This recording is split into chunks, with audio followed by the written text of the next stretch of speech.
Said Ace Bailey, you saw him play. What do you think?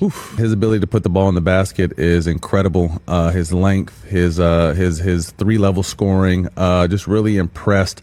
But I didn't know him at all as a person. So that was the kind of the one thing that I just, you hate to see young players, whether it's them or their representation, kind of get them off to the wrong foot in this league, because this league is kind of like high school from a standpoint of everyone's always gossiping about someone. Yes. and a reputation can, really harm you or harm your money.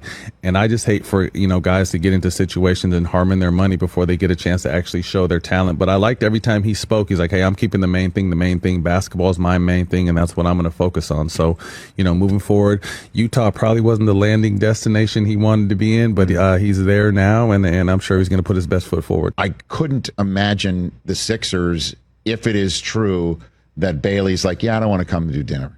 I'm not breaking bread unless you give me a guarantee that you're taking me. How can you draft that player after they say that? I would much 10 out of 10 times rather be in Philly than Utah.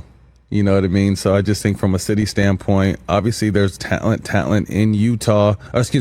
There's talent in Utah, but, talent in Philly, it's a little up in the air what Embiid and PG are going to be to that franchise moving forward. But, you have Maxey and the kid that got hurt this year. Again, Jared McCain. Yeah. Jared McCain. Yeah, so you put those two with an up-and-coming 6'8" scorer. I mean, I think that's you're building for the future. If I'm in a GM position, I'm saying F your demands. I'm like Danny Ainge, and I'm going to take the best player available. So I would have definitely took him at 3, knowing what the upside is. And again, being 18, he was probably heavily influenced by his camp, and you just, hope that basketball is basketball. So you think the Sixers should have just taken him I anyway? think so. Because of because the eye test, talent over everything? Talent, talent. And again, at a young, I was even immature in my 20s, you know what I mean? So you always know that people are going to outgrow the immaturities that they may possibly come into to the league with, but his talent is undeniable. So I'm really excited for him. He's landed somewhere, and we're just going to have to see what happens.